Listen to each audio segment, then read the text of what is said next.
keep telling you that the video game space is on fire thanks to the fact that more and more people choose to stay home rather than go out. And last night, we got still more confirmation of this thesis when Take-Two Interactive, TTWO, the game developer best known for Grand Theft Auto, but with a host of other popular titles under its belt, reported a blowaway quarter. Yep, Take-Two delivered a stunning 15-cent earnings beat off of a 30-cent basis, with higher-than-expected revenue up 21% year-over-year.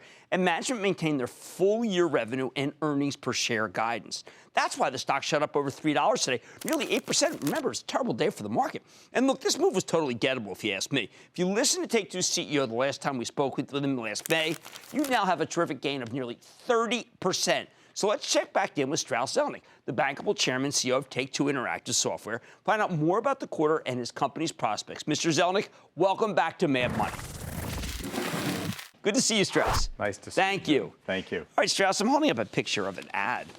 Looks just like a movie ad. New York Times, Wednesday, on Mafia 3. And I want to ask, on June 22nd, 1993, when the movie industry wonderkin left as president and COO of 20th Century Fox, did you ever envision that you'd be making something that would look like a full-page ad for a movie, but certainly is probably more lucrative and better received? You know, it's actually exactly what I thought would happen. It's why I went to Crystal Dynamics, which was my first video game company. Right.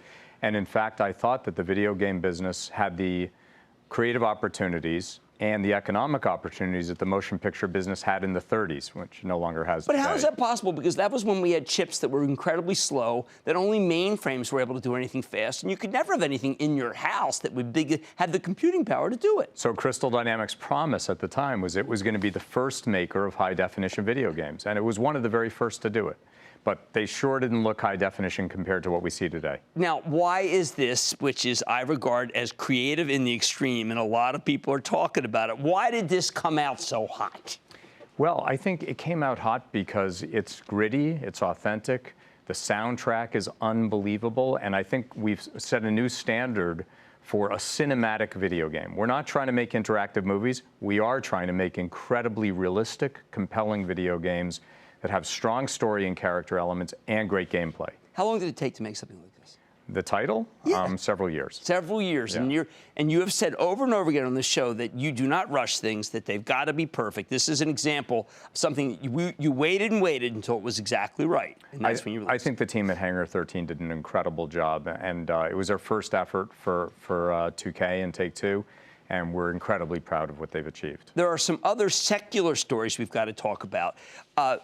My wife and I were talking about how we were getting tickets, picking games already we have a package for the Nets. And I couldn't believe that we were talking about basketball before the season had begun. NBA 2K, people are talking about playing that before the season had begun. It's not a seasonal game anymore. It's a year-round game. That's so a when we started at Take-Two, basketball and the other sports games tracked the season they were in. And now the engagement lasts year-round if you have a good game. Right. And the revenue lasts year-round because we have, recurrent consumer spending opportunities both in the game and in the My NBA 2K companion app. Now, are these things happening so quickly that they've overrun what people think you can earn? Because the quarter was just extraordinary. I mean, what you even think you can earn. Yeah, I think actually we do have a sense that the opportunities are even greater than many of us had thought, and it's a nice place to be. Right. And so that I'm not promoting it from our point of view, let's look at it from an industry point of view. Interactive entertainment is the fastest growing part of the entertainment business, has been for some time. Right. The average age of one of our consumers is 37 or 38. It skews slightly more male than female, but it's nearly 50-50. And people consume for the rest of their lives the entertainment they avidly consumed at the age of 17. You know that to be true anecdotally, so do I. I know. I'm getting double-digit percentage of day spent on gaming. That's right, and I think that will continue to grow. As what? As the games get better? Or as the games get better, and as the cohort grows. Because as that cohort ages, they don't stop playing video games, and new people begin playing them. All right, talk to me about WWE, which I had been dismissive of at one point until my friends are telling me that they're front row seats somewhere, and am I joining them? I will be taking you to WrestleMania. Before we signed that deal, and we're grateful to have that license. I went to WrestleMania here in New Jersey. Okay. There were 90,000 screaming fans in the rain. You couldn't pry them out of there with a crowbar. And I went back and said to the team, I think we're good to go. We're excited because the game has gotten better. The marketing's better. We expect to be up year over year on the title. That's amazing. Now, people still, when you look at the analyst reports, what they want to talk about is when's Red Dead Redemption coming out. Now, this obviously does matter. I know you don't like to promise without being, you're the least promotional CEO, but also the CEO has probably done the best since we've been interviewing each other.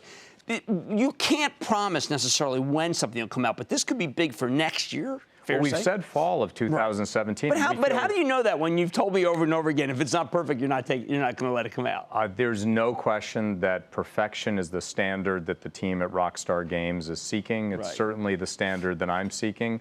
And I am highly confident that we're going to be out in fall of 2017 with Red Dead Redemption 2 and with an online component. So it's very, very exciting. Now, are you close to NVIDIA? Are you close to any of the chip companies? When you left Fox, I was looking at your background when you were the Wonderkin, and I know that you had to believe that the computers were capable of something.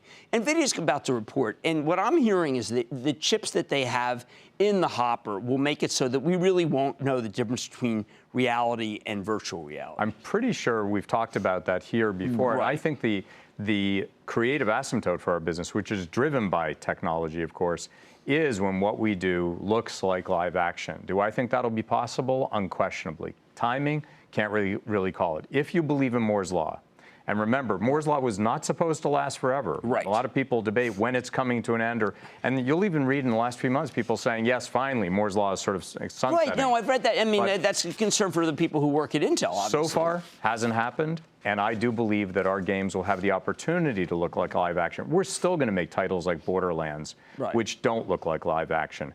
But for some of our other very realistic titles, like a basketball game, it's going to be phenomenal. All right, I know Cliff Mason, who's my co-writer, said, look, you would just be remiss if you didn't ask Strauss to date how many units sold Grand Theft Auto. Well, thank you, Cliff. I appreciate it. Grand Theft Auto 5 has sold 70 million units. And it continues to sell. And that's one of the reasons we had such a great quarter. And 3 years after release, Grand Theft Auto Online had year-over-year growth in the quarter as well. But that's not possible. I think it's become the standard bearer for this generation. Right. It really has. Well, I just got to congratulate you. We've known each other for a while. You've never overpromised. You have always been consistent, and it's just been a remarkable run. Thank you so much to Strauss Zelnick, Chairman and CEO of Take-Two Interactive Software. Everyone's playing Mafia 3. What can I say? Of course, yes, and Cliff loves it. Stick with Cramer. Thanks. Booyah! Jim Cramer here from Mad Money. Thanks for watching CNBC on YouTube. Click here to subscribe and get the jump on my exclusives with CEOs, plus market news, investing advice, and a whole lot more.